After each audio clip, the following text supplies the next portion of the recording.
Welcome to Get Off Zero. I've got some updates actually to the website. So if you jump on getoffzeropod.com, I'm actually on Nostr now. So Nostr is a new social media platform. You've probably seen it tweeted out by Jack Dorsey and a bunch of Bitcoiners. Definitely worth getting on. It's basically uncensorable and a Twitter replacement. Like it's amazing.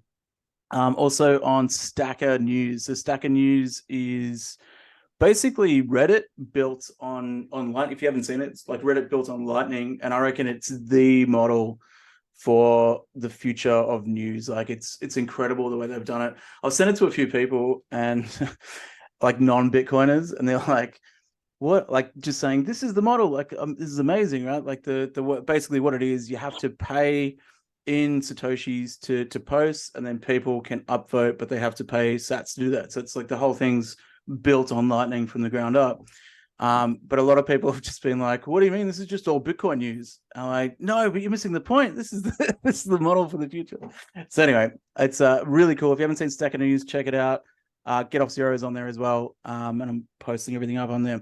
So today I've got an awesome guest, and I've wanted to do this for a while. I think it's been pushed back a couple times, but thanks for joining me today, Matt. It's always a pleasure to speak to you, and we've just had a chat beforehand, and you were getting into a story. I was like, "No, save it. Sounds like a really good one for the podcast." But before you jump into that, do you want to give a bit of a background to yourself, what you're working on, Village Robot, or all the rest of it, and then we can get into a chat? Yeah, sure. Thanks, Kieran. Hello, I'm Matt Richards. I have a company called Village Robot, and I work in education in Australia and now in New Zealand, where I live, Aotearoa, New Zealand. Uh, I work mainly with schools, teachers, and students, trying to bring about new ways of learning in the current education system. So I'm sort of trying to bring about change through the old model, which is an awesome challenge, and something that kind of is happening here in New Zealand. Historically, I've been a teacher. I'm still a qualified and practicing teacher. I still do the odd casual day. Oh, it was a couple of years ago. There was a casual teacher last, but I'm staying current, and I've been a primary school teacher, high school teacher. I came over here to New Zealand to do something called the Mind Lab. Went to Te Papa, the National Museum here, and created a thing called Hina Tore, the Learning Lab, the new modern learning lab in the National Museum of New Zealand, and then decided I was kind of sick of working for the man and did my own thing. And so for about 4 or 5 years, I've been doing my own thing called Village Robot, and I love it. And Kieran's like an old partner in crime from the good old days. We've actually worked in schools together in the distant past. And yeah, thanks, mate, for having me on. No worries. Yeah, like the schools that we worked on, we did some amazing stuff. I think the like the first school in the cloud. I think the first paperless school like years ago, which was like so Yeah. cool, using like Dropbox before like even Google Mm. Apps was a thing. Like we did so many cool projects. Yeah, really cool. So yeah, Village Robot. So do you want to fill us in on what Village Robot is and sort of what you're doing with that, and then with schools as well? Yeah, sure. So I here in New Zealand, they do a pretty good job of funding teacher professional development. They call it professional learning and development, PLD, because as we know, education loves acronyms and um, so you know acronyms and so yeah, PLD, professional learning and development. And historically, that's been like a specialist going into a school, like a staff meeting or a teacher only day, and kind of like chalk and talk lecturing the teachers about this is how you do better teaching. Right? But the model that I do is I go into the context of the classroom, I work with the kids and the teachers, and show them the new ways of building agency and making it more student centric, like learner centric. So for years and years, even together, we've done project-based learning. I remember about 10 years ago, we had something called SDL, student-directed learning, right? Mm-hmm. It's got a lot of different names. Um, but a lot of the schools here have been really kicking goals with that, particularly Newlands Intermediate that you're friends with. I Yeah, think they're like my favorite school still that I work with over here. absolutely. So we've been doing this really diversified way of learning. So project-based learning, um, uh, real-world learning, something that goes across the curriculum. So it's not just siloed subjects. It's building on what the kids are actually interested in. So at Newlands, like 2 days a week, the kids get to just do whatever they want, learn whatever they want, right? But one of the problems that we've found is that when you do loads of project-based learning like that, the connection between the teacher and the student, or the logging the journey or knowing what they do, can get lost. And so a good example is intermediate here in New Zealand is like middle schools, right? So the kids are like, 12, 11, 12, 13-year-olds. Okay. So when the project-based learning time came up, guaranteed there'd be kids that say, "Oh, I just want to go improve my basketball skills, sir." Ah, yeah, yeah, Right? yeah. And first off, they don't call me sir, I'm Matt.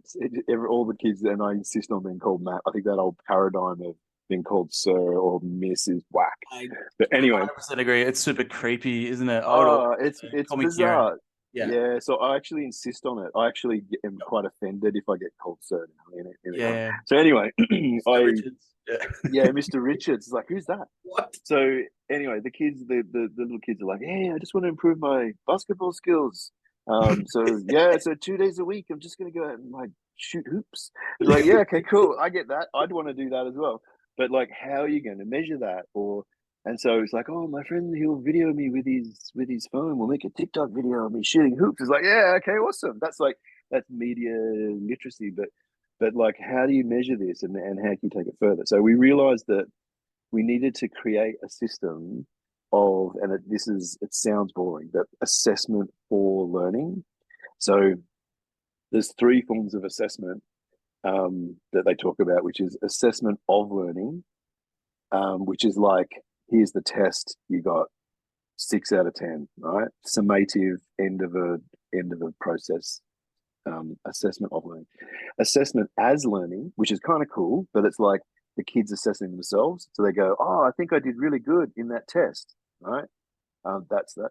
But assessment for learning is about both the teacher and the student co-defining next steps in teaching and learning, right? So instead of I always use the analogy of the pumpkin in the garden. So the farmer could go, oh, I've got this massive pumpkin. It's like, I don't know even how big massive pumpkins are. Let's say it's a 30-centimeter pumpkin. Oh, look at this. It's 30 centimeters, this pumpkin, right?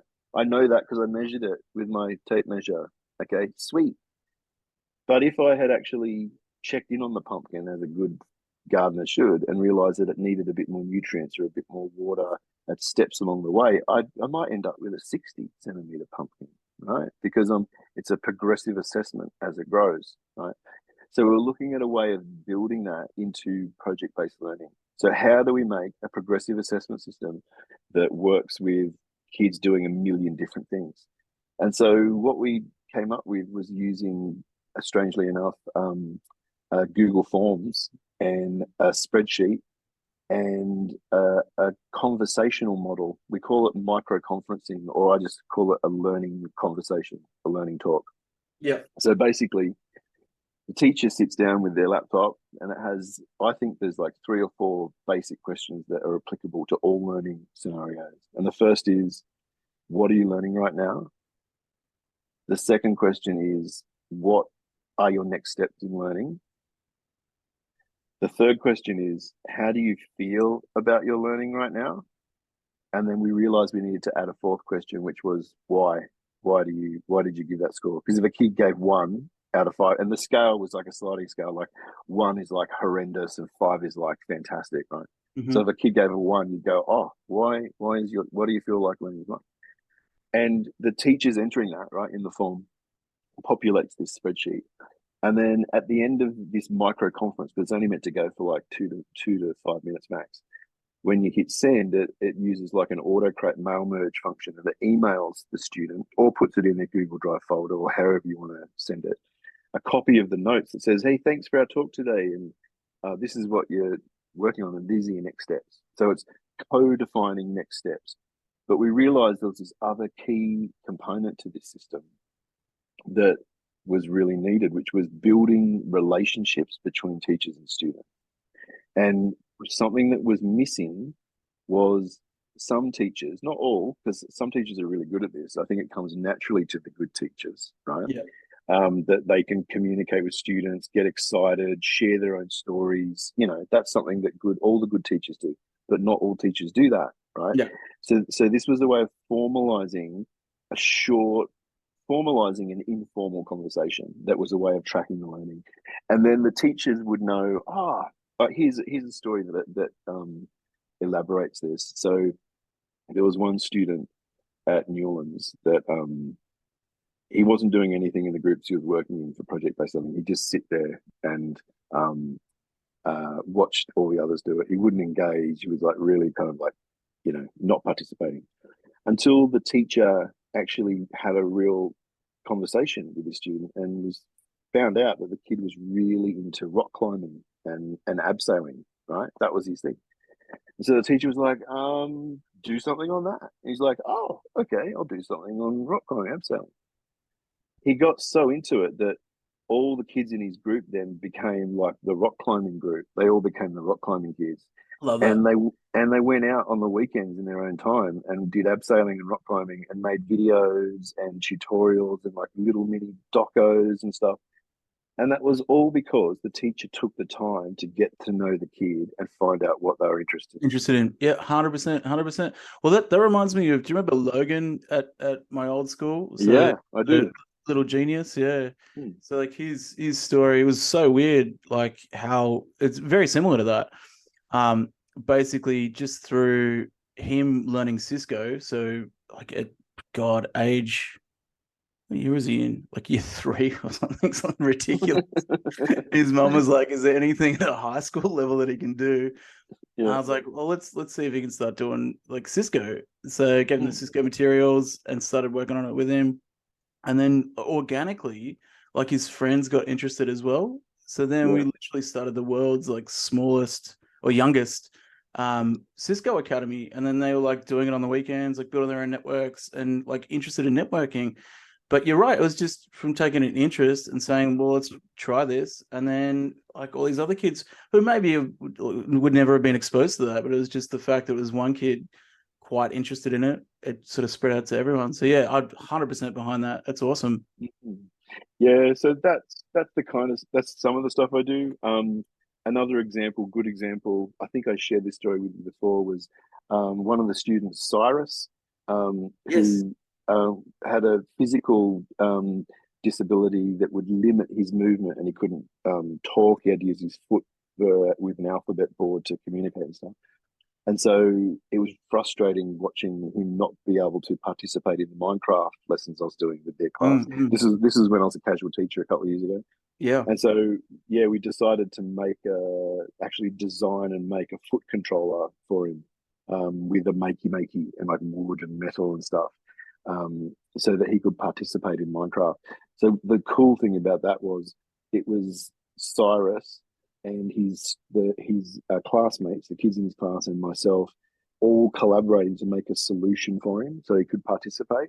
Yep. So I kind of thought that was like one of the best examples of like project-based learning to help improve your own community and to show that you can make solutions where historically there's just blocks. So like an example of this. Sorry to cut you off. Would you define that more so as problem-based learning as a group rather than project-based learning? So like, working on together. I think because and a social problem, right? So that's what kind of irks me a little bit about project-based learning. It's like you said, well, the project is we go and play basketball. Like, cool. Yeah. I think when you ask kids like, what problem do you want to solve? And it's interesting because if you ask adults this, they'll be like, oh, well, pay my mortgage. No, that's not a real problem that helps anyone. Like, but the kids will come up with a concept that's like more social for the most part. So it's like, what problem do you have that you want to like Cyrus's? I won't call it a problem, but it's like an issue that they sort of work towards together. I Yeah. think that's really important. Yeah, I think yeah, I agree. I like it calling it that as well. I think you touched on an important point, which is learning, I believe, should be meaningful, and not just meaningful to the student, which is the most important thing, but meaningful to the community that the Yes. students are in. Yep. So a big part of the work that I do, I'm lucky. I work with schools all around New Zealand and in some really interesting places, like area schools they call them. They're like the little schools from like inception all the way through to the end of high school. They're like, you know, between 20 to 150 kids in places like Coromandel, Akaroa, places that are quite remote.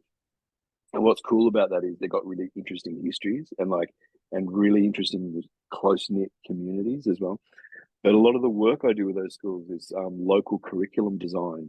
And so what that means, because I've always had a bit of a shiver go down my spine when I hear curriculum, right? Yeah. Because historically that means the book that you're told, the content that you need to learn to be a functioning servant of society. But what we've done here in New Zealand, and even, you know, I think even the Ministry of Education here is trying to do good work in this area, is redefine curriculum as being something that's meaningful to the communities that they're in and reflective of the values of the community that it's in. So it's a challenge. Like, I think basically local curriculum is just what you do in schools, right? And some schools do by the book, and some schools are a bit more personalized, like Cyrus kind of Newlands kind of style. And so what I've been trying to do is cruise around with schools and try to create what we call learning adventures, and adventures that have a purpose and that have an impact and a legacy, you know, so it changes the community and improves the community and tries to bring about. I remember this from the Australian curriculum years ago when they released the new digital curriculum, and they're talking about bringing about preferred futures. Do you remember them talking about that? Well, I still think we can do that. I still think that, as I think there's a Buckminster Fuller quote that talks about, we don't have to be slaves to the future, we can be the architects of it, right? Yeah. So I think that we can still do that. And I'm not completely beaten down and jaded yet to have given up. And that's after working in education for what? How long now? A long 15, time. 16 Yeah. years? Absolutely. Um, but I think the solution is you've got to be part of the change, you know. So anyway, that's basically what Village Robot does. I teach teachers and I work with students, and I have learning adventures with communities, and the projects that I work with them on last between 1 and 2 years. So I'm really lucky. So I get to work with schools and form a relationship with them and go on this journey. And hopefully at the end of that journey, they're in a better place and better equipped to have more of their own learning adventures. That's awesome. That's Yeah. really, really cool. Well, yeah, so I suppose that sort of brings us to yeah, your story with the banks, because being jaded Okay, yeah, that's a nice segue. with the legacy system, and yeah, like sort of what you're working with there. And then we might come back to education and some Oh integration yeah, of Bitcoin talk. yeah, cool. All right, so Westpac NZ had a massive fail over here recently. I woke up a few days ago to my bank account, debit card account, being hundreds of dollars in the red, right? And I knew I hadn't like spent the money, right? I was like, what the hell? And so, and by the way, this was like just after New Year's. Everyone's like really poor. I go onto Facebook, and that's where I see people complaining with the same issue. So I found out through social media before I had any official comms from Westpac Bank. They did this to thousands of people. So basically, what happened was from the 22nd to the 24th of December, like the magical time of year, their systems completely failed, and they took the money out of everyone's accounts and kept it in that limbo place, you know, so it's gone from your account, but it hasn't actually gone to the merchant or the, you know, the to the shop. So this is the story they told us anyway, right? So the money went out of our accounts, but then apparently at some point it went back onto everyone's accounts, right? And then we then didn't realize and then Because it's not respent. really yours in the first place, right? That's yeah, that's yeah. what I get. So then we apparently respent the money. Okay. So that's all. Well, that's occurred. But then to make it, this is the mega fail. The first fail was their systems did that right, that it didn't actually do the transaction properly. They decided to just take all the money back without telling anyone, like 2 days after, a day or 2 days after New Year's, right, when no one's got any money. And so single mums, like with like 3 kids, are on Facebook going, I can't buy food for my kids and my rent has just bounced. Wow. And Wow. so they did this to the whole country, right? And Wow. so and there was nothing. If you go to their once later that day on their website, there's a banner at the top that said, "Due to a technical fault, this has occurred. We apologize for any inconvenience. Please call this number if you need assistance." Right? Wow. And so I thought, ah, awesome, good on you, Westpac. You're going to actually try and fix this, right? Well, I rang the number, okay, and you are a bazillionth place in the queue. Your wait time is 7 hours. No, sorry, your wait time is 2.5 hours. Let us know if you want to do a callback, right? So I go, yes, please. You do a callback, okay. Yeah. No response that whole day. The next day, I called again. There's a 3 hour wait. Leave your number. I left my number again. Later that day, it was that night. It was like 9:10 at night. I got the call from the no number from Westpac. It rang twice and then just hung up. And then I went back onto Facebook, and they were doing it to everyone. So their call center, whoever unlucky people, slaves they were using to Yeah. do this process. I'm so sorry, sir. Yeah. Yeah. So basically, even some people were picking up and they would just hang up immediately, right? So they Wow.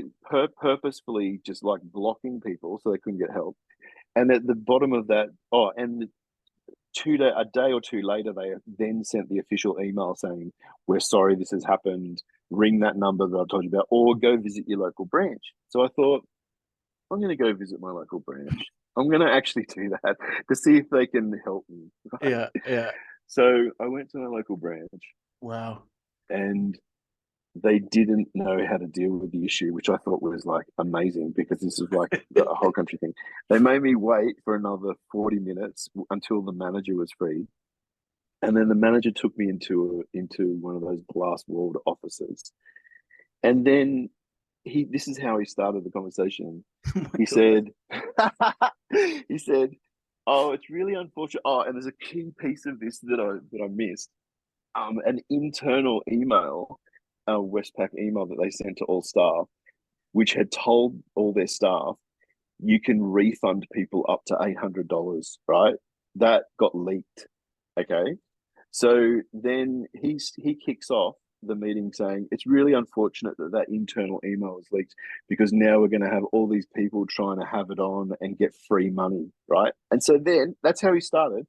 Wow. Then he proceeded to grill me about my accounts and how can someone with this much money in the bank say that they are in financial hardship, which was, I Wow. took great offense at this, Of right? course.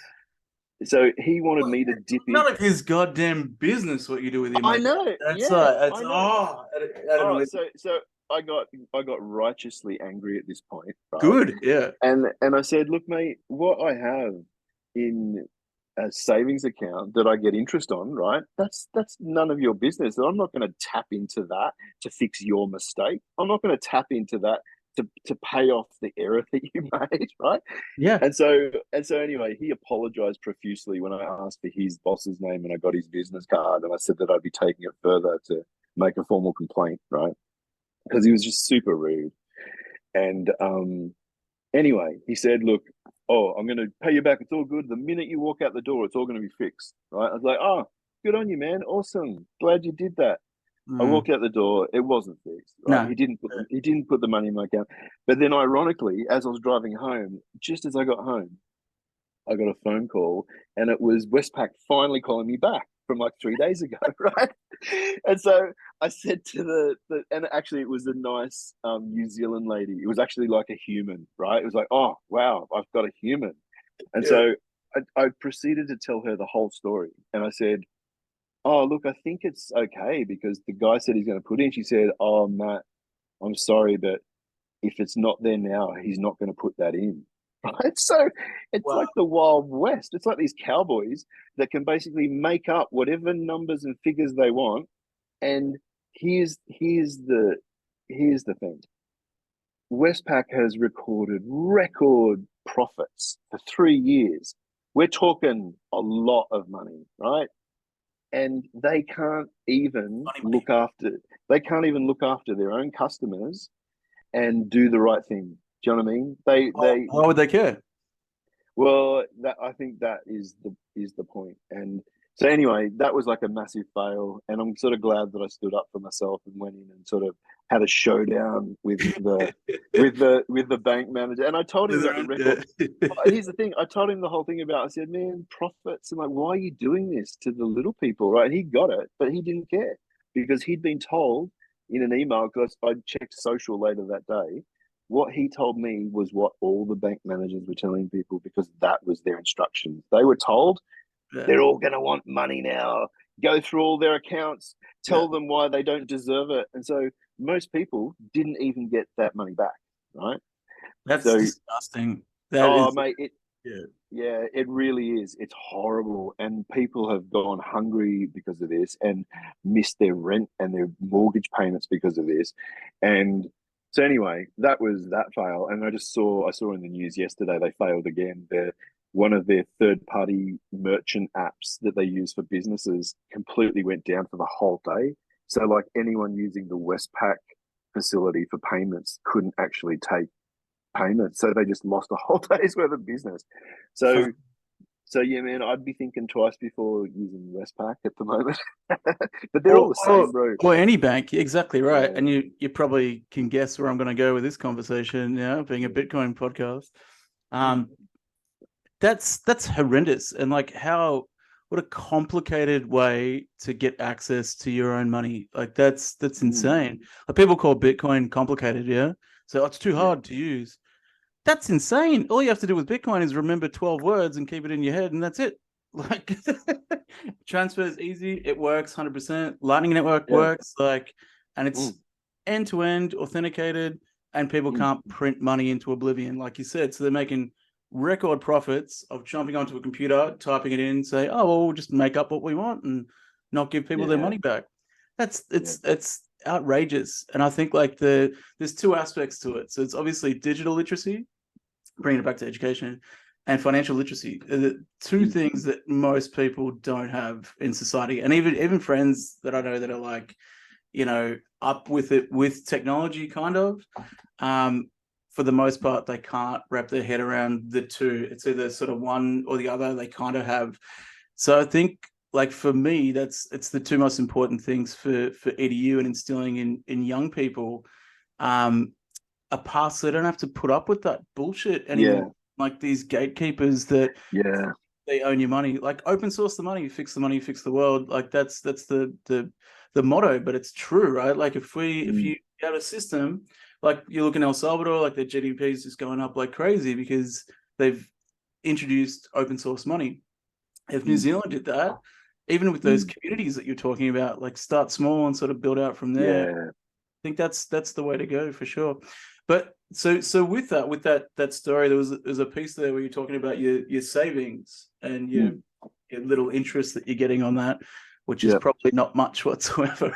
yeah, yeah. It isn't. Yeah, Like what is it, 0.1% or something? Um, so would you like going through that horrific? It's still going through it, I suppose. Like it's mm, still the repercussions from it, and they're still in the news mm, failing. yeah. Do you feel safe with your money with those guys? Oh no, man, not at all. And I was talking to my wife about this because we're coming up to a phase in our life where we want to get our own place and get some land and get a house and all the rest of it. We've decided New Zealand's where we want to stay. We love Aotearoa. It's a magical place. So I'd much prefer to have somewhere that was a bit more secure. But the systems are still so set up with these old legacy ways that it it is actually complicated to try and do it another way. I've found so far.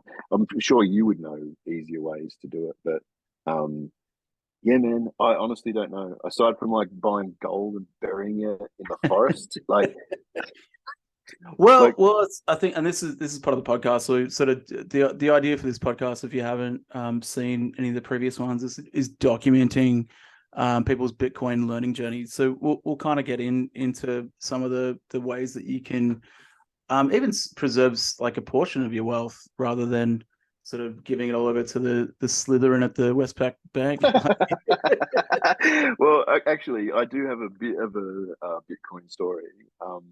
As you know, I've only dabbled really a little bit, but I've still got my old coin jar, or yeah, coin jar. That's right. Yep. And I left a bit in there to see how it would go over time. And I saw it like skyrocket at one point to, a large amount and then reduce again a fair way. And it hasn't ever gone back to where it was. But I always left that in. And then I've seen in your posts and stuff recently about rather than measuring its value against the fiat, to measure it in other ways. Yep. Hash rate. To explain that to a noob like me, yeah, man. It's a really, really important distinction to make. So measuring it in something like fiat, like you said, where it's funny money, they can just print it out of a hat basically and say, here you go, this is worth every day. There's a fixed supply for BTC, as you probably know, so 21 million that'll ever be, and a halving cycle for the difficulty rate for mining. So anyone who's mining Bitcoin, which I am here with a small hash rate at home, but off the solar, so it doesn't cost me anything and generates a bit of profit. So I can just keep that aside and it's non-KYC Bitcoin. But that hash rate contributes to the security of the network as well. So if you go back in time, if you go back before Bitcoin, there's a lot of networks. So if you just think of computer networking, networks that have been built out and hacked. So there's never been a network that's stayed up 100% full time, right? So even Google systems have gone down. You think of any computer network, it's gone down at some point. Yeah. Bitcoin, it went down probably at the very start, but it's got 99.99999% uptime. It's never gone down. When you log into your bank app and it's we're down for maintenance. That's never happened with Bitcoin. Yeah. And one of the key reasons for that is the hash rate. So the miners and the nodes running the network. So because it's decentralized, if one node goes down, some miners go offline, the rest of it picks up the pace and it just keeps going up and up. So does that mean the higher the hash rate, the more secure the network? Exactly right. So hash rate's been doing this over time. It's come down a little bit just recently. I think there was something in Texas with one of the big mining facilities going out of business or whatever, which for me was a good thing because it means I get more rewards, right? Because the hash rate dips, it means sort of I get more. So more incentive, the hash rate rises. But if you measure it in hash rate, it's not just the security, but the power, so the energy of the network as well. So I don't even like to think of it as money, and I think we've had this discussion before, but energy transfer, right? So Bitcoin, pure energy. So the concept is, it's a way to capture that energy and then shift it anywhere in the world like that with end-to-end authentication. We've never had that before. So measuring that, so this amazing network that we've built and all these people contributing to it and the hash power for that network, measuring that in funny money, it doesn't really make any sense. And so if you sorry to sort of cut you off, but if you do want to measure it in funny money still, I don't know. I've got plenty of friends who won't. Shout out to Chris. I think it's like he's coming up on a year now without looking at the price, which is awesome. Yeah. If you do want to measure it in that, you can look at the halving cycle. So every halving cycle, which we're coming up to another one, I think in a year and a half or so, that's the difficulty rate for the miners increasing. So what you'll see is probably about 6 months after that, the price skyrockets, and then in the news, it's like, oh, Bitcoin's good again for some reason. We don't know why. I get you. And then it gets complacent, right? And then boom, there's a crash. And then we wait for the next cycle again for it to go. And this has happened like 4 times now. But yeah, the point of that being is if you did want to measure it in fiat, you can, and just follow that cycle and not be stressed about it. I suppose that sounds amazing. Is amazing, and it would be awesome if the whole world worked in that system, but it doesn't. And so, as we're in this transitory phase, hopefully this is the way we're heading. And you're a person like me who's looking at, say, buying a house, right? What would be the best way to do that using these new systems?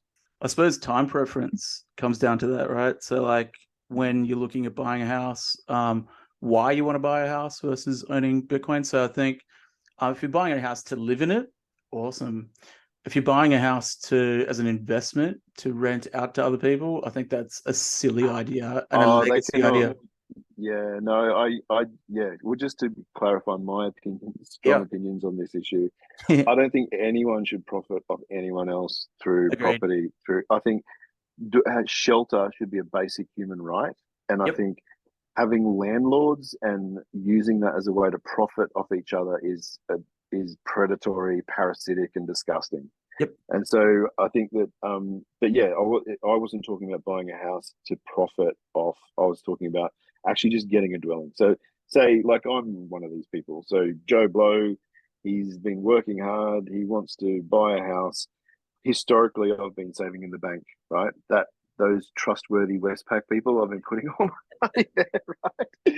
So if I had put all of that into my coin jar instead, right? I know there's better ways to do. Yeah, we'll get it. But say I put it all in my coin jar. When it came to the time to actually buy some land and a house, do I just do a conversion to fiat to do the purchase, and then I have to pay all those fees and all the tax? And there's capital gains in Australia and New Zealand. There's countries where you don't at all, like El Salvador, like I mentioned, and a bunch of Africa, I think now, Philippines, looking at it. So there's countries where you don't need to pay capital gains and you can actually transact straight in Bitcoin. There is decentralized loaning applications. So basically, if you have a loan, you don't pay capital gains. So if you're paying off a loan to your own system, you don't pay any capital gains on that. I haven't really figured that out myself. I've got a mortgage here, so it's it's still a pain point for me as well. Until the government sort of gets their acting gear and learns like about this technology and why it's important, it's probably going to be hard. But probably the best way to do that would be to convince someone to accept BTC specifically for the land, like off the bat. So you're not paying the capital gains on that.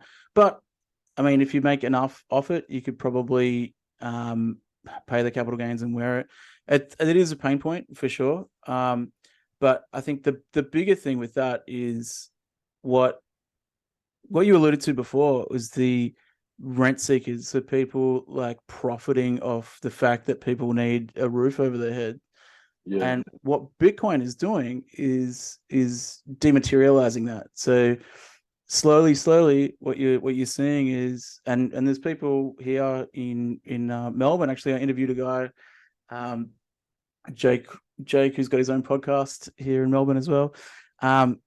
He basically got rid of all his property. So he had property all over the world, got rid of that, and he's moved it all into BTC because he's like, it's too risky, and the shit you have to go through if you're a landlord as well is like crazy. Like, you know, Mm. the risk that's out there for doing that. And then when you want to try and sell it, it's hard to get liquidity off it as well. Like you actually have to Mm. sell it on the market. Look, it's crazy. Mm. Much easier to keep, you know, 12 or 24 words in your head and you can travel Yeah. anywhere in the world with it, right? So what Yeah. it's doing is slowly dematerializing that. So that's not going to be a thing anymore in the future. So like for Mm. your kids, they're not going to have to worry about paying rent and what their landlord is like, how much they're making or any of that sort of crap. And I think it's going to, what it's going to mean is like how basically what the banks have done is created this thing where it's like, well, you have to get a mortgage, which means death promise, um, to pay back the bank, right? Like to be allowed to live in a house. And they've used the fact that everybody needs a house to inflate that price. So everyone kind of has to either do that or rent. Yeah.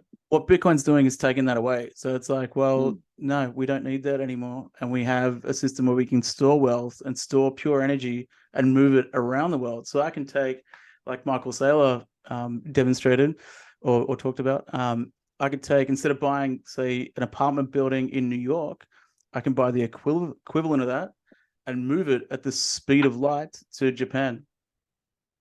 Try doing that with a legacy system. You can't whatsoever, right? Mm. So it's really, I think, a savings tool as well. So like depending on your time preference, like I said, if you can time like the halving cycles, so probably watching that if you're still measuring things in fiat. For buying a house, it's probably going to make things a lot easier as well in the future and more secure. So yeah, like Yeah. trusting those Well, third parties, not a good idea. well, yeah. Let's roll on the new system. Um, Hopefully, your podcast goes some ways to educating people about that.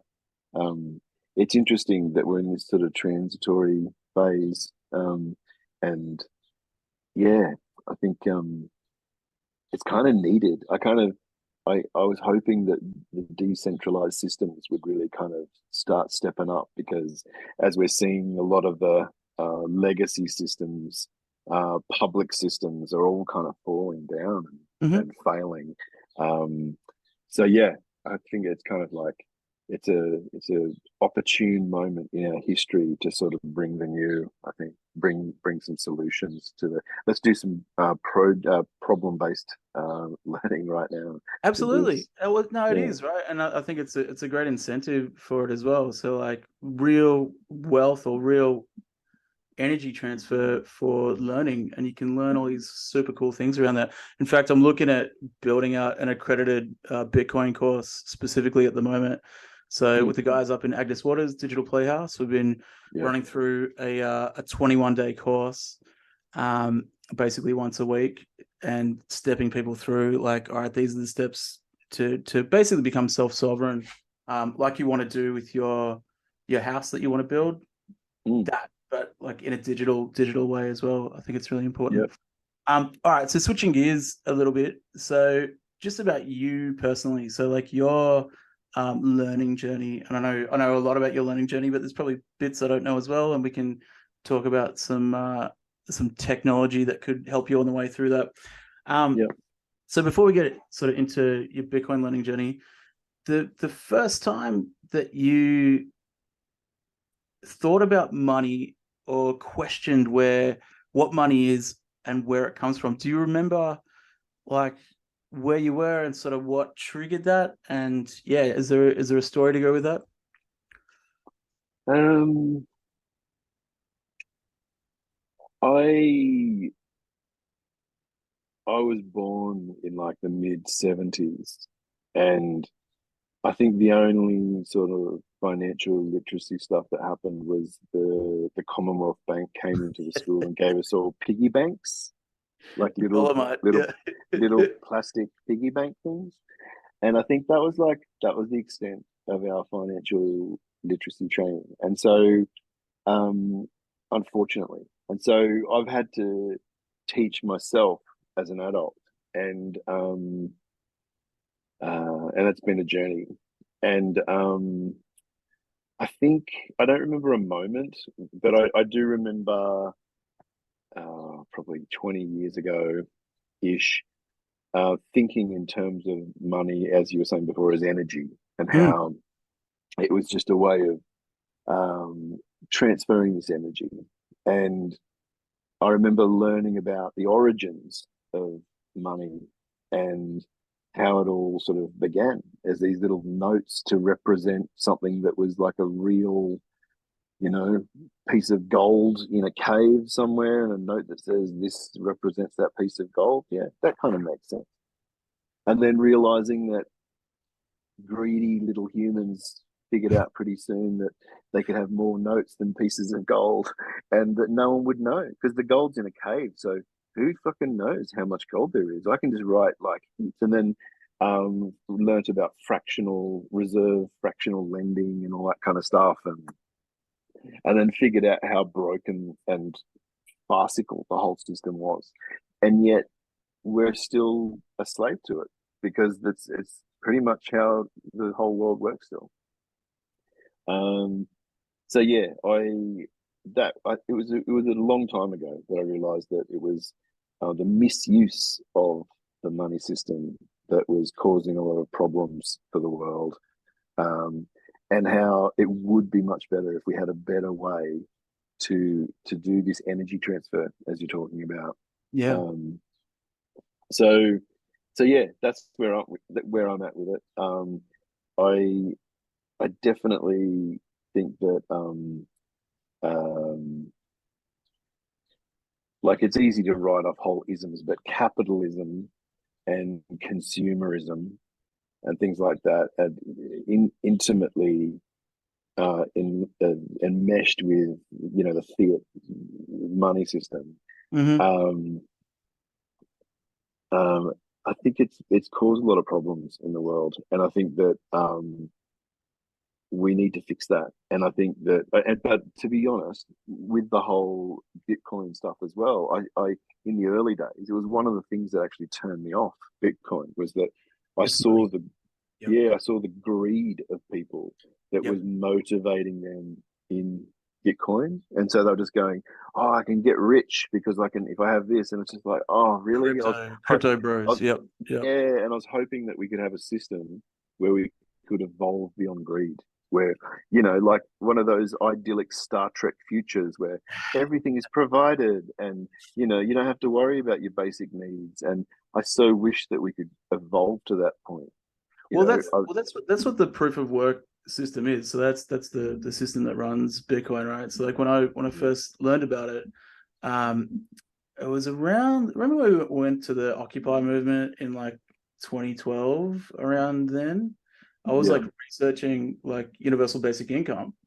yeah, And I've told this before on the podcast, but when I came across BTC, like the proof of work system they have like written about in that, I'm like, oh, cool. Like naively, I thought, oh, right, well, this is it. Like the government can just issue a computer to everyone, and that's your proof of work, and then everyone gets UBI. Like done. Like this is amazing. Like the blah blah blah. Like not thinking it flies in the face of everything that the government stands for, right? Like it's the complete inverse. But it is what you're talking about, 100%. And I think the oh the, yeah, the yeah. greed that you've probably seen and I've seen, and it's gross, is shit coins. So like people spinning up their own version of Bitcoin, something like, Ethereum or whatever. And I was kind of sucked in by some of them as well, thinking, oh yeah, it's got similar characteristics. And because I'm a nerd, like, I'm interested in new technology. And not to say they're not building, cool, fun, interesting things, but the pump and dumps and the rug pulls on people is disgusting. Like when you're trading cryptocurrency, I would never tell anyone to trade even Bitcoin or cryptocurrencies or anything, because I think it's gross, because someone's on the other end of that trade, right? And Yeah, you're hurting somebody else. It's not a good thing. Whereas yeah, if you're just DCAing, which we can get into as well, which is what Amber, the company who sponsors this podcast, does, which I really like. They have a tool that lets you do that really easily. You're not hurting anyone. It's just contributing to the network, and it's the same as mining with the hash rate. Like it's very almost altruistic in a way. So the negative stuff you've seen, and a lot of negative press, like FTX, obviously recently, Complete criminal. So he did exactly what you said with the gold in the cave. That's what he did. So instead of you having your own private key, he's like, oh, I'll just give you an IOU and I'll give millions of IOUs to everybody and I'll call it FTX. And there you go. And what happens? Like that whole thing collapses. So it's the inverse. It's the complete inverse of Bitcoin, all these other altcoins and weird systems that are out there. As soon as somebody's like saying that they want you to pay for this new currency, so Matcoin that I've just spun up with 16 lines of code, ERC20 token, it's a scam. Like it's a complete scam. And if it's like they're doing it in a way that's transparent and saying, look, this is something I'm playing around with, it's a test net essentially, that's fine. But as soon as it's like a get rich quick scheme, that's where your alarm bells go off, and I wouldn't endorse that whatsoever. So yeah, I would 100% say try and separate the two in your mind. So crypto and Bitcoin are two very different things. So with that, your origin story. So like when was the first time you sort of heard about Bitcoin or sort of looked into it, if you can remember? It was you. Probably me, yeah. I was gonna say. Yeah. It was when I was living in Melbourne, and I'm one of those guys. It's like I wish I had got Bitcoin back in the day, because I remember back when you told me about it, I was like, check this out, this awesome new thing. And I was a poor school teacher who could not really afford groceries, and so I couldn't really afford to take a risk on this new cryptocurrency. But I thought it was awesome, and I did get a little bit. I think I got a tiny little amount, which is still sort of most of what I've got today. I think that tiny bit I got in the first is like most of what I've got now. A hodler. I think, like it. yeah, I got some later, like years later. But yeah, I think it was. In fact, I've probably even lost some. I think I had some like on a hard drive or Oh something. man, I've lost Yeah, thousands of dollars trying to teach people. It's crazy. I dread to think how much Bitcoin I've given to kids, especially like yeah. Oh, just that's to good. set up an account and it's like into the ether. But whatever. So yeah, so I think that was me. You were the person who exposed me to that ages ago originally. Um, and yeah, I think over the years I've just sort of dabbled with it a bit. I was more interested in what it could do to change society, and then how I could profit from it. I think Yeah, was more, absolutely. and I'm it's on the what same page. Yeah, yeah, and it's why I only ever got Bitcoin. I never got the other currencies. I remember shit coins. when you were like rapidly trading and stuff, and I was like, Yeah, do this, man. I was like, oh, it's all a bit too complicated for me. yeah, But just having some there to see kind of like how it tracked and stuff. I've always been interested in that, and I've always secretly been hoping that it would it would revolutionize things and change things. And yeah, so it's kind of hard to know the truth of that. Like you hear about El Salvador you were talking about before, yeah. and the different takes on that you see in the media, and like Oh yeah, whether it's a success or whether it's not. And absolutely. so what is the current status of that? How are they So going? So it's better to speak to people that actually live there than Yeah. to read the newspaper. So the newspaper is filled with something called FUD, fear, uncertainty, and doubt. It's a Yeah. waste of time. So anything that's in the news, quote unquote, like it's usually the opposite is true. Like you could say that for 99.9% of articles that are out there. Like it's just nonsense. And it's not journalists' fault for the most part. One, journos don't have technical skills and they're not financially literate for the most part, right? Yeah. And they're looking for clicks. So what clicks? Negative news. So that's all they know how to do. So Yeah. you're not really informed when you're reading that sort of stuff. When you Yeah. talk to people that live there, so I know Aussies that have moved there and they're not coming back. Right? In fact, someone who's on the Amber team, he's like, "Yep, this is it. I'm living here." Electra, shout out to Electra. She went to El Salvador in November. I was meant to go over as well, but couldn't get over there. Yeah. Um, she was like, "Yep, I'd live here 100%." So she actually went out to schools as well. She brought back the curriculum they're using, that dirty word, for Bitcoin for the diploma that they have over there, and it's amazing. So streets, like speaking of people that live there, like been there their whole lives, Yep. they're like the streets that you couldn't walk down, that were violent, and people robbing each other and whatever. And now it's just people walking down the street with their mobile phone out, like doing transactions, and yeah, it's changed the whole, within the space of a year, changed the place. And like, I haven't been there, but just talking to people that actually live there and have been there, it's yeah, it's a revolution, and it's so cool. I mean, it sucks for people, or for countries like Australia and New Zealand, the first world. I hate those terms, first world, third world, whatever that even means. Yeah. But if we do want to use those terms, unfortunately, I think Australia and New Zealand are going to become the third world, and you'll have countries like El Salvador, Central Africa, Argentina, the Philippines now becoming the first world, like these places that have been so downtrodden and abused by the legacy system, abused by fiat currency for a long, long time. Now they've got a chance to get out of that, and they're doing it. And so, because we, for the most part, most people in our countries can't see that, because my tap and go just works, and I can go and buy a coffee. Well, yeah, you can today, but eventually that's not going to work, and your money's not going to be worth anything. But people don't like to sort of live in the future, I suppose. Most people are not futurists, so they can't see that. So there has to be a pain point. So it's going to have to go through some pretty nasty stuff, unfortunately. Well, I think that Westpac story that I shared is the start of those pain points. Yep. Like, for reals. I think Yep. the fact that a huge bank like Westpac can have a fail like that on that level, I think shows that And the not end is care, coming. and they don't give a stuff about anyone. Yeah.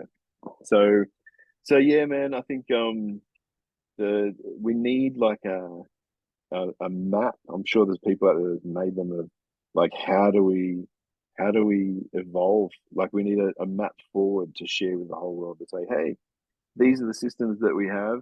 Put it in layman's terms so it's like really easy for everyone to understand. Yep. Before everything falls apart, let's try this, guys. Let's try this decentralized system. I'd love that. That'd be awesome. 100%, 100%. So like, with that, that's kind of what I'm trying to do with this podcast as well. It's a bit of a documentation of people's learning journeys, so other people can learn from that. And then also with the School of Bitcoin, trying to create a curriculum for people to follow. And then even if we don't get accredited, still and spin up our own RTO or whatever we're going to do, still having that like as an open source document for other, like a living document for other people to emulate and use. So we're using going back, before we go on with your personal questions, going into spinning up curriculum, we're using GitHub for that. And it kind of blows my mind that, like, you've probably seen as many learning management systems that all suck as much as me. So you have your Moodles, you have your Google Classroom's okay, but like, it's not interoperable with anything else. You have like Edmodo, like, all these systems that it's not the way people learn. It's like, I'll post this thing and then I'll respond to that and submit this. It's like, ugh, gross. Yeah. GitHub as an LMS makes so much sense. So like, historically, it's been used for writing code, essentially. So it's like a bit of a learning curve to get on board with it. But I think once you have like an entire classroom, like I was running it at Rana, so like with the 5/6s, even actually year 4s, they had their own GitHub accounts, and we were using it for them to create their own pages, or using GitHub pages for them to create their own websites and all sorts of cool stuff, like learning portfolios on GitHub.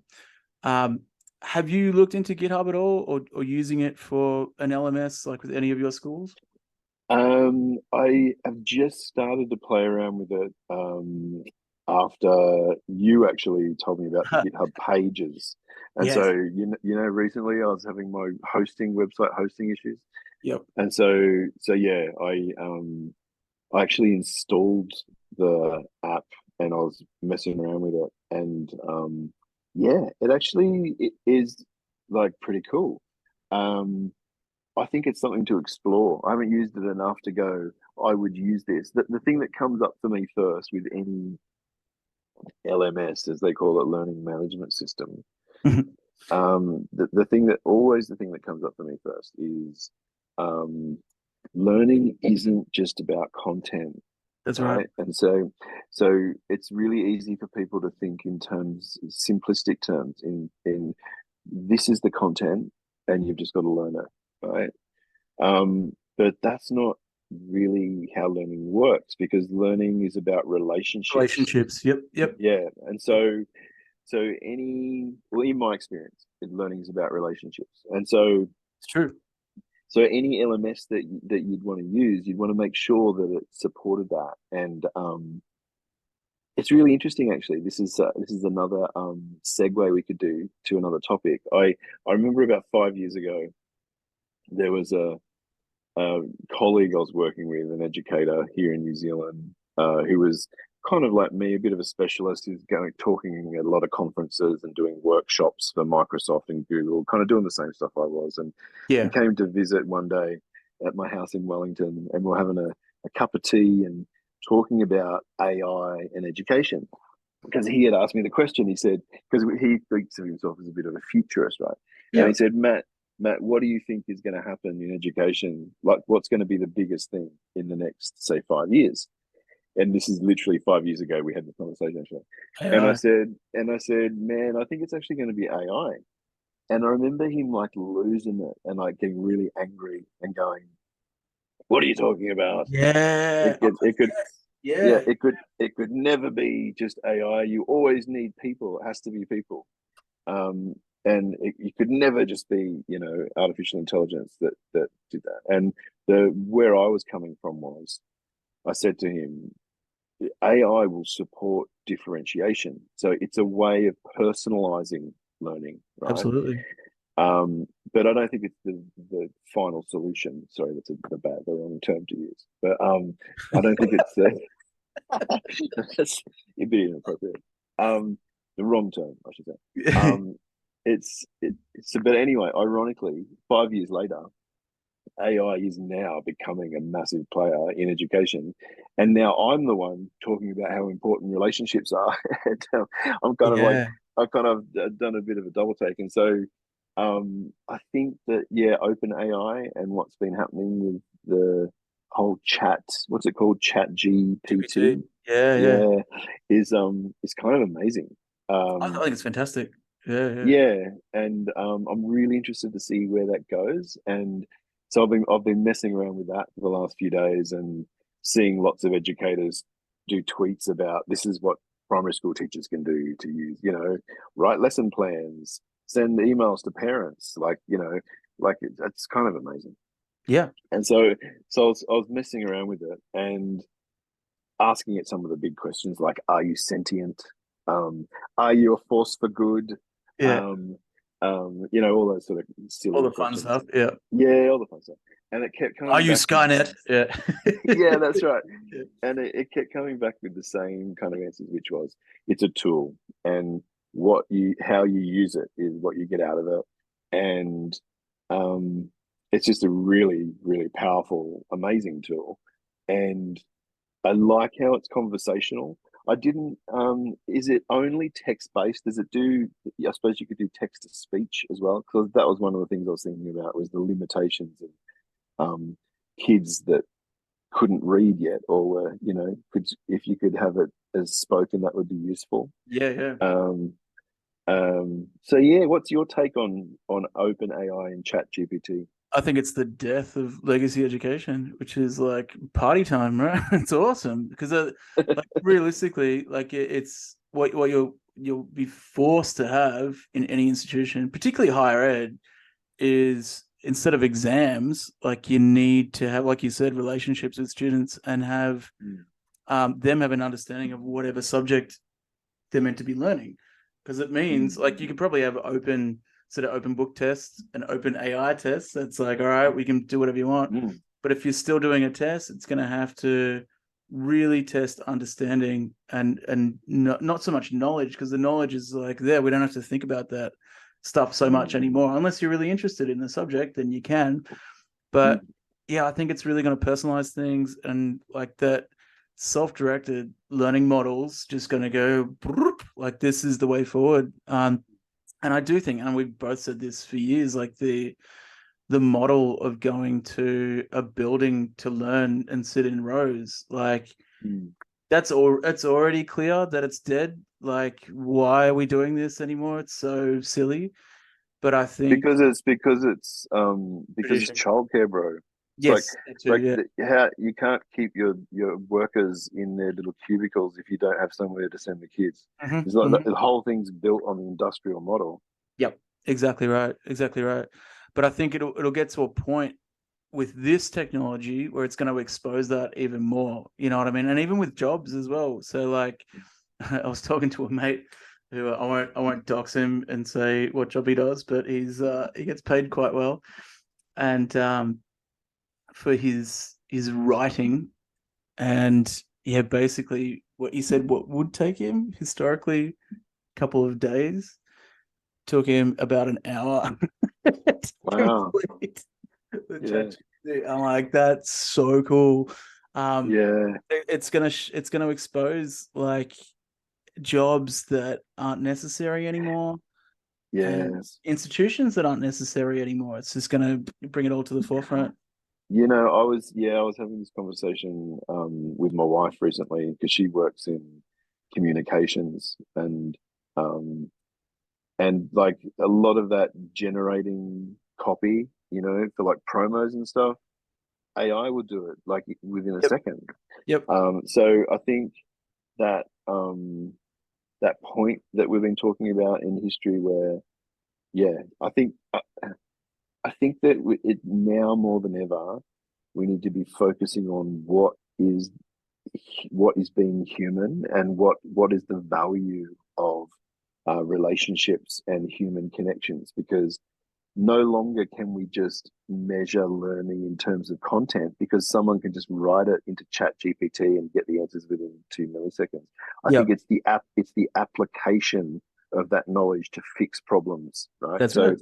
So instead of having kids sitting in rows answering a test, you have kids out in the world fixing problems.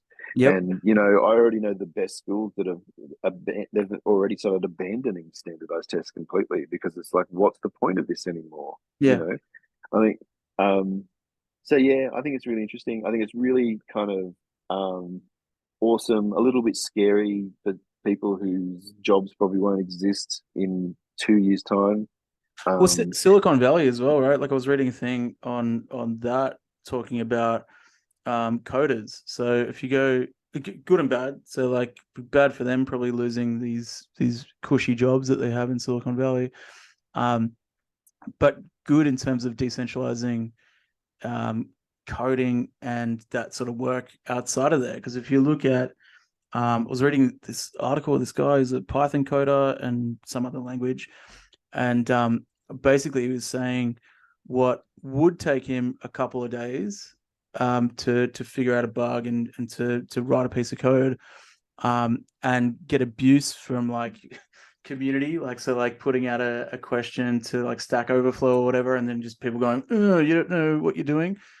He's like, I just asked chat GPT and then I get the answer and I'm done like in a couple of hours. Like, so that's really going to have a knock-on effect for that industry as well, which I think is a good thing. Yeah, I think it's a good thing too. I think we need to evolve. Our culture and society needs to change from being little cogs in the machines to, I don't know. I think Buckminster Fuller was onto it, wasn't he, all those years ago? And that, what do you call it? Is it specious notion that everyone has to have a job, something to do to be valid as a citizen. I saw an even funnier post recently about in the feudal times when there was like the landlords and the peasants in the fields. Um, they actually had more holidays than people do today. It was like Yeah, they they had like 150 like holidays a year because they realized that the peasants would get unhappy unless they had holidays. And so we've got less holidays today than we did back then. it's amazing. Amazing. Oh, it is. So yeah, interesting times. Hey, it's like all we need now is for the singularity to occur if it hasn't already. If it hasn't already. Uh, Yeah, yeah. Actually, that'd be which an interesting question to ask the chatbot as well. yeah, are you the singularity happening right Yeah, now? yeah, No, I am just a tool. It kept giving me the same answer, yeah. and yeah. Anyway, I am just an we'll see. AI. Yeah, yeah. It's interesting. Yeah, super interesting. We'll see what happens with that, but I think on the whole, going to be a real positive and a move for education as a whole and society as a whole. I think it's going to be a great thing. Just there's going to be a bumpy road probably in the middle piece, as most disruptive tech Yeah, brings with it. Um, yeah, so switching back to BTC, so there's something I alluded to before called dollar cost averaging. So basically what that is, and this is what Amber um, has a really cool tool to do. I'm pretty sure it's available in New Zealand. I've recently got into a bunch of countries, so I'm sure NZ is probably one of them. If not, you've still got your Aussie passport, don't you? So basically what it allows you to do is dollar cost average. So what that is instead of taking a big chunk of money, so say the money that you're saving for your house or whatever, yeah, and dumping it into BTC and then freaking out every half an hour at the price going up and down and like sweating bullets and then waiting for the halving and all that. yeah. You can do as little as $20 a month. That's what I usually recommend to people to do if they're going to DCA at all. Um, and it puts it into an address that's in the app that's actually multi-sig on their end, so meaning multiple signatures to transfer out. And then you can also set it up so it goes into your own personal wallet, so like a hardware wallet or something like that.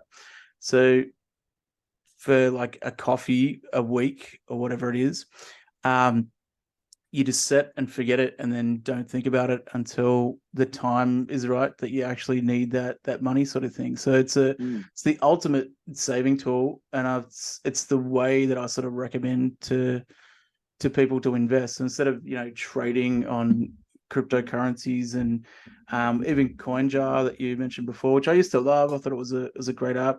yeah, They introduced like all these shit coins into the app, and they actually block transactions as well. So like they had my friend was doing a transaction from something called Trade which is like a, a non KYC, so like not know your customer overseas, to their coin jar, and then that got stuck in that account and they don't allow it out because it's like, oh, they're tracking that transaction. No, we don't like that it's come from there. So it's custodial. So it's akin to FTX, right? So like you don't really own that Bitcoin.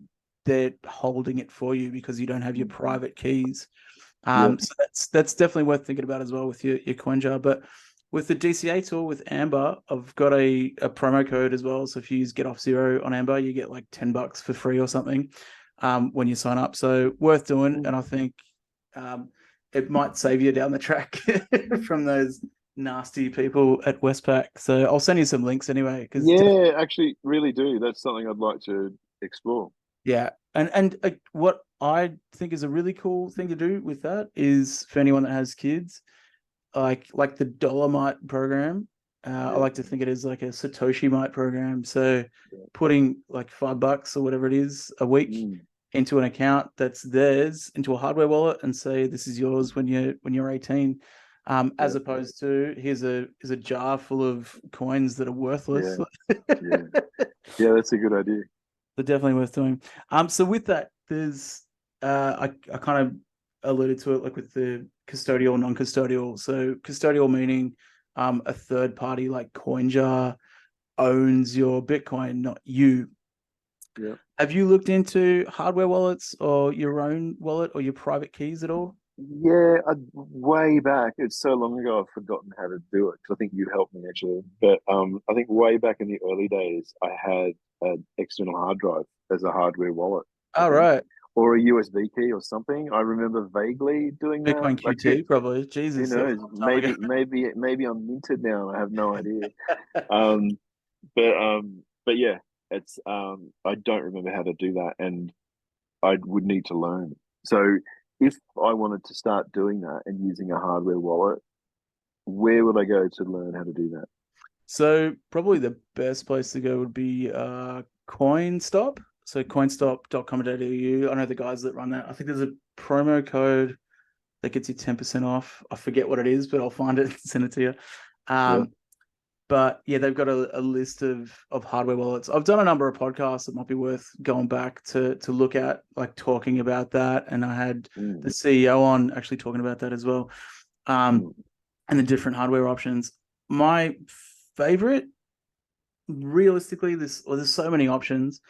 Um, the one that I use a lot now is something called Cold Card, but it's pretty complex on how to use. For mm, simplicity, I'd probably recommend something like a Trezor. So a Trezor is open source. The actual code behind it's open source, so it's more secure than something like a Ledger. From what I've been told, it's got no battery. So some of them have mm. batteries in there that die, and then you have to go and get a new one at some point. So this Yeah. thing, like they just last basically forever. And yeah, it's pretty straightforward. So like the setup for that is like basically you write down your 24 words, keep that in a safe place, keep a backup copy, put it somewhere else. And once it's on that hardware wallet, it's yours. Like it doesn't belong to somebody else. So definitely worth doing. Yeah. I'd recommend doing it like ASAP with that little that you have on CoinJar as well, Yeah. and just getting off centralized platforms altogether. Yeah. I'd love to learn how to do that. That's an awesome thing. If I could learn how to do that, I could help teach the kids as well in the It's such a cool schools. thing. So like yeah, we've had so historically like teaching the kids about hardware wallets. It's really fun because you can use them. Actually, Ledger's really cool as well for that. So you can actually use them as signing devices and like two-factor authentication devices as well. Yeah. Learn Yeah. about that. Like and UB keys. It's actually a UB key as well. So it's kind of three things in one. Um, and if you've used YubiKey before for like signing into, say, your Yeah. Google Apps account or whatever, Yeah. definitely worth like learning about that. And then it's just all OPSEC and security the kids get So, to learn. so, so, so nowadays a hardware wallet is like a dedicated hardware device for that purpose. But I thought back like 50 or 10, however many years ago, it was like a hard drive, external hard drive. Could you do it that way in the past, or has it always had to be a dedicated So machine? I've kind of forgotten, but I think what I set you up with, but I'm guessing Yeah, it was probably something called Bitcoin QT, which is yeah, like the OG Bitcoin wallet that made you download the entire blockchain. And yeah. I remember you saying that actually. You yeah, said this is a copy of the whole thing on this. Yeah, that's yeah, right. Yeah. shit, you should find that hard drive. It's probably lost. It's in a tip in Melbourne somewhere, Tip I'd say. somewhere. Yeah. I don't need this. But, yeah. Yeah. Gosh. Yeah. So like back then there was no hardware wallets. So there's no signing Mm, devices or anything. So like the okay. technology's really come a long Yeah. way sort of since Yeah. then. But yeah, so it's worth getting like a real one rather than just putting it onto a hard drive or something, because you can actually do like air gapped devices as well. So ones that never touch the internet. Yeah. Yeah, really worth looking. I've got heaps of learning material, so I'll shoot you through Mm. some because I think Yeah. that'd be worth Awesome. it. I'd love to. Yeah, I'd love to learn about that. That'd be awesome. Just go on to that's pretty much all the I think the BTC. Oh, actually, this one you may have done. So hash rate, obviously, I've got hash rate. Yeah. The Lightning Network. Have you used the Lightning Network at all or interacted with it at all? I don't know. I think I remember you. I've heard you talking loads about it, and yeah. Give me a refresher. What's in layman's terms? What is the Lightning Network? So it's a layer two solution to scaling. So if you look at it compared to Visa, Yeah. that's probably the one to compare it to. So Visa, when you do a transaction and you tap your phone, that can take like it looks like it's instant, right? But like Yeah. you said before, it's sitting in limbo somewhere Yeah. and Yeah. no one really knows. And then a week or two later, that's when it actually settles. Yeah. With the Lightning Network, once you tap or you scan, it's instant, and you have Right. Yeah. both endpoints saying yes, this transaction happened, and then it goes onto the blockchain. Yeah. So, in layman's terms, it's a really really quick way of using Bitcoin in an instant. Hence Lightning.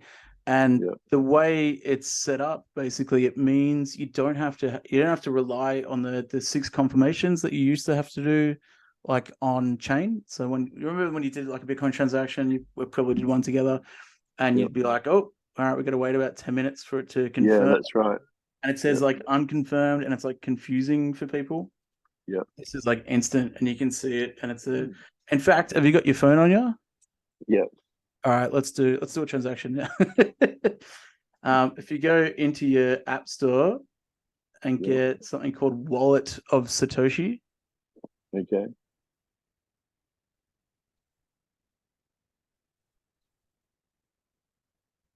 Yeah, there. Yeah. Okay.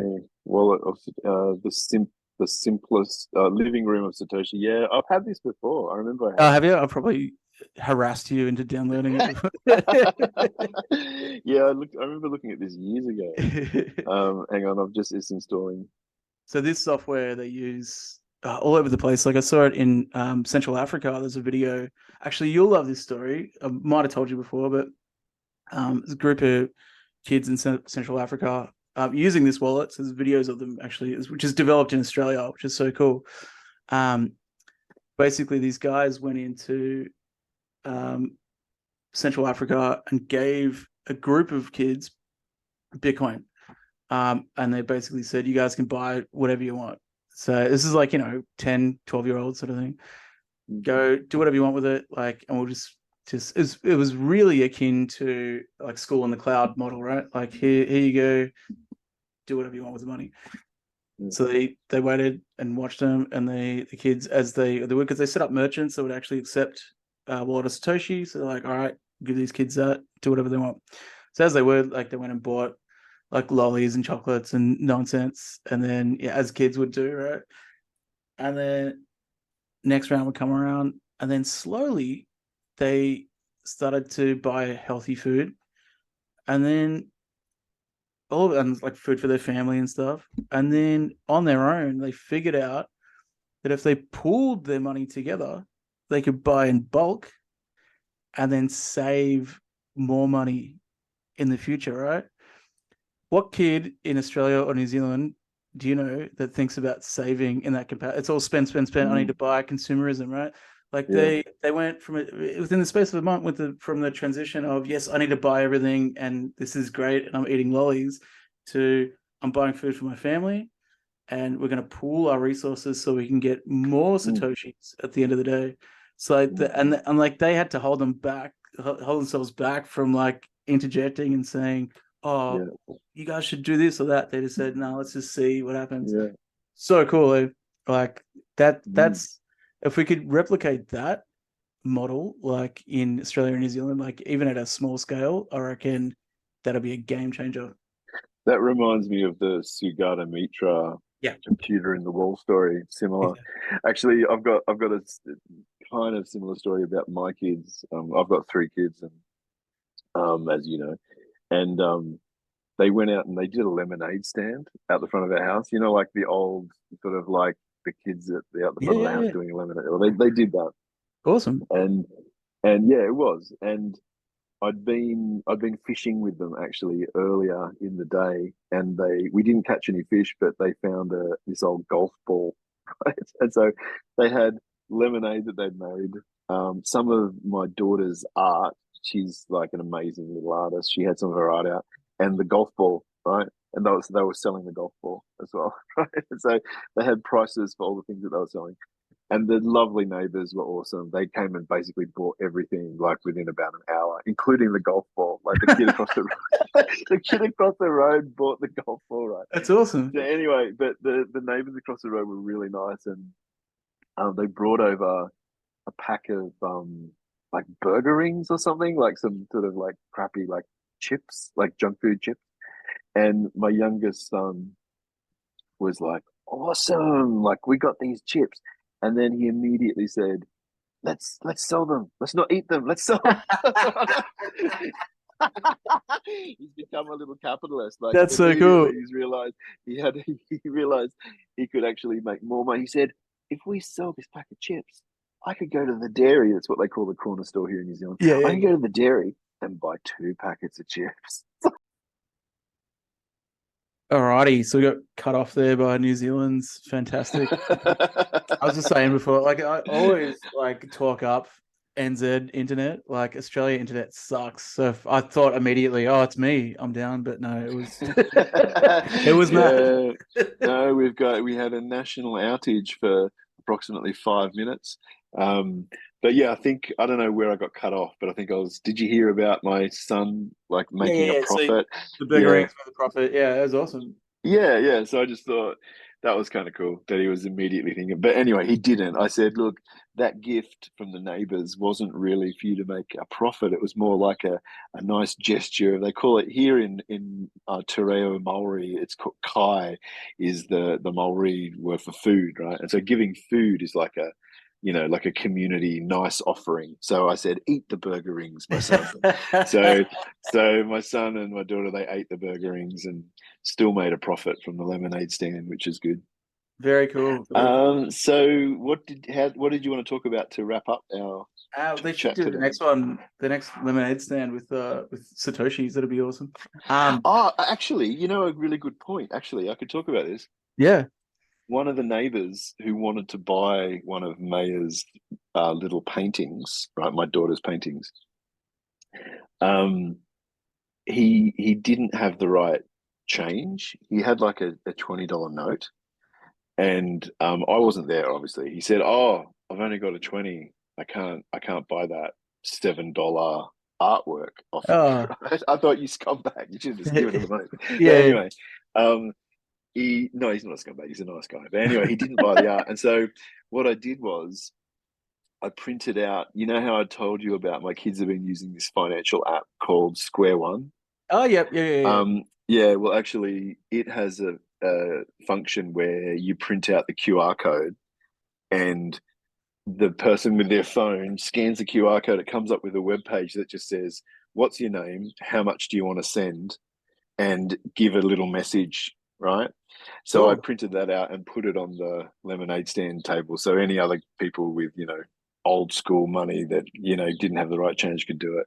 So I thought that's kind of cool, and that could be like a Hell link to yeah. to a Lightning wallet. You know what I Oh mean? man. And if Yeah. she's doing artwork, there is software. So you've obviously heard of NFTs, Yeah. scams around that, but you can actually spin them up on Bitcoin on something called Stacks as well. So some people don't like it because there's like another token associated with it, but it's Yeah. pretty cool and pretty easy to use. Like you just get an app and upload your artwork, and people can buy it off you like that. Yeah. Definitely Oh, cool.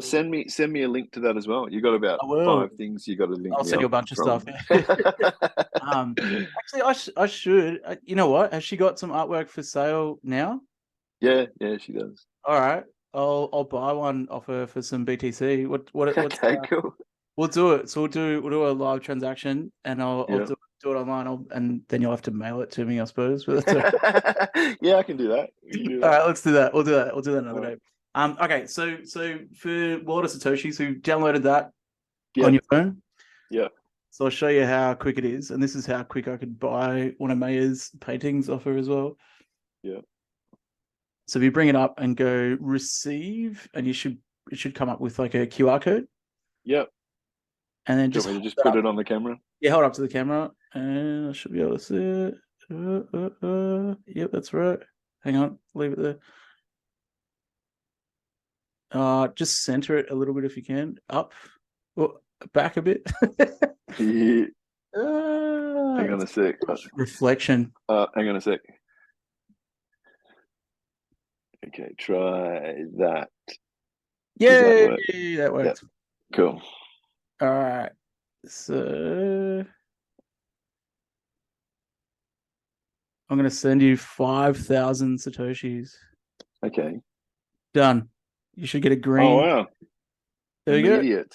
Yeah. And that's settlement, right?